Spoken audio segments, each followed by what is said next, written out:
মাত্র 10 মিনিটে তোমার এইচএসসি কেমিস্ট্রিতে 190 প্লাস মার্ক নিশ্চিত করো। HSC 26 batch.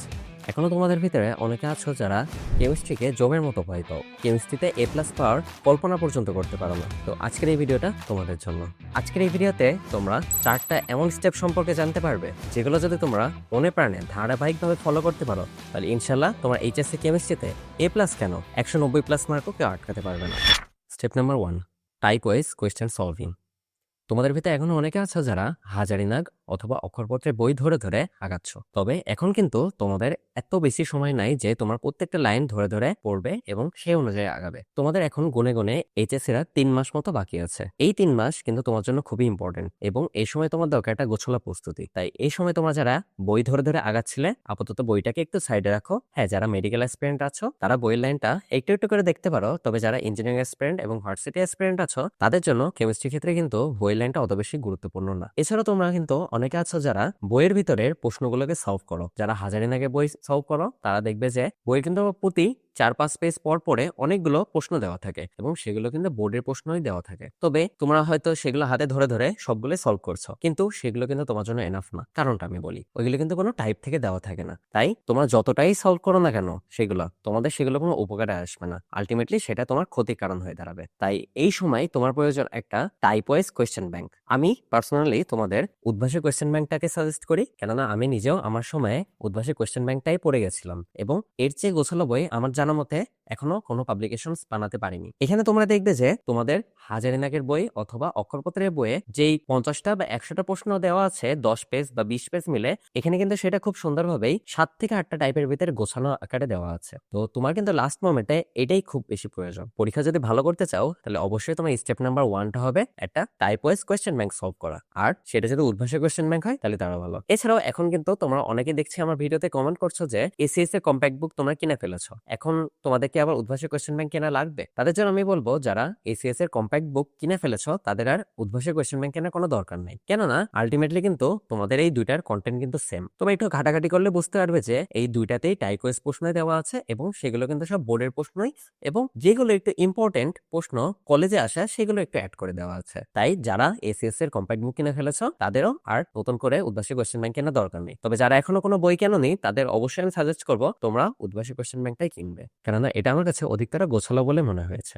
স্টেপ নাম্বার 2, একটা সাপ্লিমেন্ট ইউজ করা। এখন তোমাদের ভিতরে অনেকে বলতে পারো আমাকে যে ভাই আপনি তো প্রথম নাম্বার স্টেপেই বললেন যে উদ্ভাসী কোয়েশ্চেন ব্যাংক অথবা এসিএস এর কম্প্যাক্ট বুকটা দেখে সলভ করতে, সেখানে তো টাইপ ওয়াইজ প্রশ্ন দেওয়া আছে যেগুলো বোর্ডেরই প্রশ্ন, তাহলে কেন আমরা আবার সাপ্লিমেন্ট ইউজ করব? হ্যাঁ, সাপ্লিমেন্টে তোমার প্রয়োজন আছে, কেননা তুমি দেখো উদ্ভাসে যেখানে টাইপ ওয়াইজ প্রশ্নগুলো দেওয়া আছে অথবা এসিএস এর কম্প্যাক্ট বুকেও যেখানে আছে টাইপ ওয়াইজ প্রশ্নগুলো দেওয়া আছে, দেখবে সেখানে কিন্তু জাস্ট একটা উদ্দীপক দেওয়া এবং তার আন্ডারে একটা গ অথবা একটা ঘর প্রশ্ন দেওয়া আছে, বুঝতে পারছো? কিন্তু তোমার কিন্তু মেন পরীক্ষার হলে তোমার একটা সৃজনশীলের আন্ডারে কিন্তু ক খ গ ঘ দেওয়া থাকবে। সেখানে কিন্তু তুমি যদি এই উদ্ভাসের প্রশ্ন ব্যাংক অথবা এসিএস এর কম্প্যাক্ট বুক সলভ করে সেই প্রশ্নগুলো সলভ করতে বসো তাহলে কিন্তু হঠাৎ করে তুমি টাসকে খেয়ে যাবা, কেননা এতকাল তুমি একটা উদ্দীপকের আন্ডারে একটা করে প্রশ্ন সলভ করে আসছো, এখন দেখছো যে একটা উদ্দীপকের আন্ডারে 4টা করে প্রশ্ন। এই জন্য তোমার সাপ্লিমেন্টের প্রয়োজন, কেননা সাপ্লিমেন্টে মনে করো যে 80টা যদি প্রশ্ন থাকে বোর্ডের, সেগুলো কিন্তু সব ক খ গ ঘ আকারে সাজানো থাকে। এখন তোমাদের ভিতরে আবার অনেকে আছো যারা আমাকে জিজ্ঞাসা করো যে ভাইয়া সাপ্লিমেন্ট কিনলে কি টেস্ট পেপার কেনার কোনো প্রয়োজন আছে, অথবা টেস্ট পেপার কিনে ফেললে কি সাপ্লিমেন্টের কোনো প্রয়োজন আছে? আমি বলবো যে এই দুটো কিন্তু একটা আরেকটা অল্টারনেটিভ। আমি অবশ্য তোমাদের অনেকের কমেন্টের রিপ্লাইটা বলে দিচ্ছি, তবে আবার আমি বলে দিচ্ছি যে যারা সাপ্লিমেন্ট ইউজ করছো তাদের আর আলাদাভাবে টেস্ট পেপার কেনার কোনো দরকার নেই, আর যারা টেস্ট পেপার অলরেডি কিনে ফেলেছো তাদের আর সাপ্লিমেন্ট কেনার কোনো দরকার নেই, কারণ দুইটা কিন্তু কন্টেন্ট সেম। দুইটার ভিতরে তোমরা বিগত 9 বছরের প্রশ্নগুলো পাবা,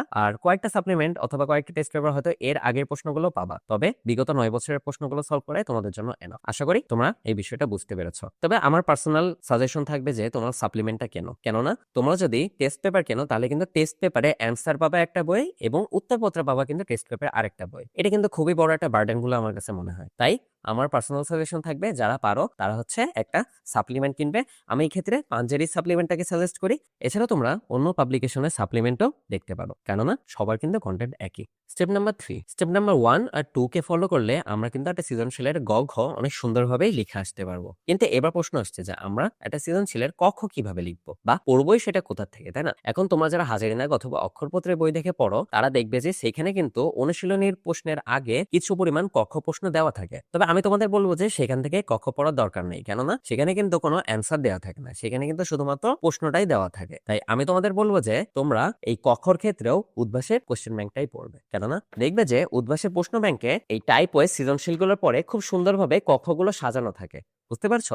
এবং এটা কিন্তু খুবই কম্প্যাক্ট আকারে থাকে। কেননা তোমরা উদ্ভাসের প্রশ্ন ব্যাংক অথবা এইচএস এর কম্প্যাক্ট বুক ফলো না করে যদি অন্য কোনো গাইডের দিকে ছুটতে যাও, তাহলে দেখবে যে সেখানে কক্ষ তোমার কিন্তু এই উদ্ভাসের কোয়েশ্চেন ব্যাংক অথবা এসএস এ কম্প্যাক্ট বুকে ডাবল পরিমাণ দেওয়া আছে। যেমন আমি যদি উদাহরণস্বরূপ বলি যে উদ্ভাসের প্রশ্ন ব্যাংকে কোন একটা অধ্যায়ের ক আছে 10টা এবং খ আছে 20টা, তাহলে দেখবে সে একই জিনিস পাঞ্জেরি কোন একটা গাইডে অথবা লেকচারের গাইডে অথবা রয়্যাল গাইডে ডাবল হয়ে গেছে, অর্থাৎ ক 20টা হয়ে যাবে এবং খ 40টা হয়ে যাবে, কেননা সেখানে কিন্তু বাকি অর্ধেক তাদের নিজস্ব বানানো প্রশ্ন দেওয়া থাকে। যদিও সেগুলো মূল বইয়েরই কনসেপ্ট, তবে স্যাররা কিন্তু অলওয়েজ প্রশ্ন অ্যানালাইসিস করে বিগত বছরের প্রশ্নগুলো থেকে। আশা করি তোমরা বুদ্ধিমান এবং আমার কথাটা বুঝতে পেরেছো। তাই তোমাদের এফোর্টটা কোন দিয়ে যতটা বেশি আউটপুট পাইতে পারবে সেটা কিন্তু ততটাই তোমাদের জন্য উপকারী বলে বিবেচিত হবে। তাই অবশ্যই তোমরা এই কক্ষ পড়ার জন্য কোনো মোটা গাইডের দিকে ছুটতে যেও না, তোমরা অবশ্যই কোনো একটা ছোটখাটো কম্প্যাক্ট বইকে ধরেই আগাবে এই ক্ষেত্রেও। স্টেপ নাম্বার 4, স্টেপ নাম্বার 1, 2, 3 যদি আমরা ভালোভাবে ফলো করতে পারি, তাহলে আমরা একটা সৃজনশীলের ক, খ, গ, ঘ এই চারটাই কিন্তু লেখার উপযোগী হয়ে উঠবো এবং 10-এ 10 পাওয়ার মতো অ্যাবিলিটিও অর্জন করে ফেলতে পারবো। এখন প্রশ্ন আসছে, আমরা না হয় আমাদের সিকিউ এর 50-এ 50 মার্ক নিশ্চিত করলাম, কিন্তু এখন আমাদের এমসিকিউ এর 25 মার্কটা কি হবে? এমসিকিউটা আমাদের কোথা থেকে পড়া ঠিক হবে? তো আমি তোমাদের সাজেস্ট করবো যে এমসিকিউ তোমাদের এক্সট্রা কোনো প্রশ্ন করার দরকার নাই, তোমরা জাস্ট বিগত 9 বছরের বোর্ড প্রশ্নগুলো সলভ করো, এটাই তোমার জন্য এনাফ হবে। এক্ষেত্রে তোমরা উদ্ভাসী কোয়েশ্চেন ব্যাংক থেকে সলভ করবে, কেননা সেখানে কিন্তু খুব কম পরিমাণ প্রশ্ন দেওয়া থাকে এমসিকিউ এর ক্ষেত্রে এবং সেখান থেকে কিন্তু বারবার প্রতি বছরে কমন আসছে। এছাড়াও তোমরা যদি উদ্ভাসের প্রশ্ন ব্যাংকের বদলে কোনো একটা গাইডের দিকে ছুটতে যাও, তাহলে দেখবে যে সেখানে এই কন্টেন্টের কিন্তু ডাবল পরিমাণ কন্টেন্ট দেওয়া আছে এবং অনেক ভুজং ভাজং জিনিসে ভরা আছে, যেগুলো তোমার কিন্তু লাগবেও না। এছাড়াও হয়তো তোমার এই বিগত 9 বছরের প্রশ্ন সলভ করে 25-এর ভিতরে তুমি 20 মার্ক মতো নিশ্চিত করতে পারবে, কিন্তু বাকি 5 মার্ক তুমি কোথা থেকে কমন পাবে? এখন এই বাকি 5 মার্কের ভিতরেও কিন্তু তুমি 5 মার্ক হুবহু কমন হয়তো পাবে না, কিন্তু 4 মার্ক তুমি কমন পাইতে পারবে। কিভাবে? অনুশীলনী প্রশ্ন সলভ করে। হ্যাঁ, অনুশীলনী প্রশ্ন তুমি সলভ করবে কিসের আর পাবে কোথায়? তোমরা দেখবে যে হাজারিনাগ স্যারের বইয়ের প্রত্যেকটা অধ্যায়ের শেষে কিন্তু অনুশীলনী প্রশ্ন দেওয়া আছে। এখানে কিন্তু ওই বোর্ড প্রশ্নগুলোই দেওয়া থাকে, এছাড়াও এর সাথে হচ্ছে কয়েকটা ভার্সিটির ইম্পর্টেন্ট প্রশ্ন এবং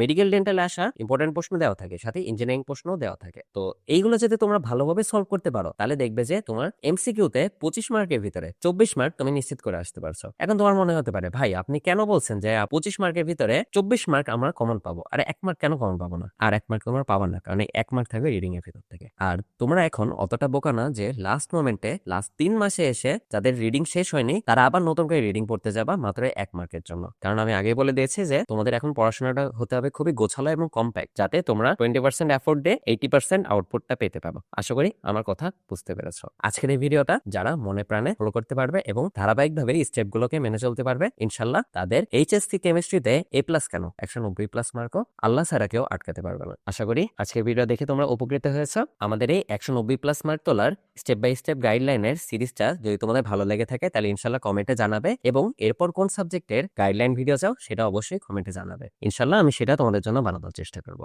আসসালামু আলাইকুম।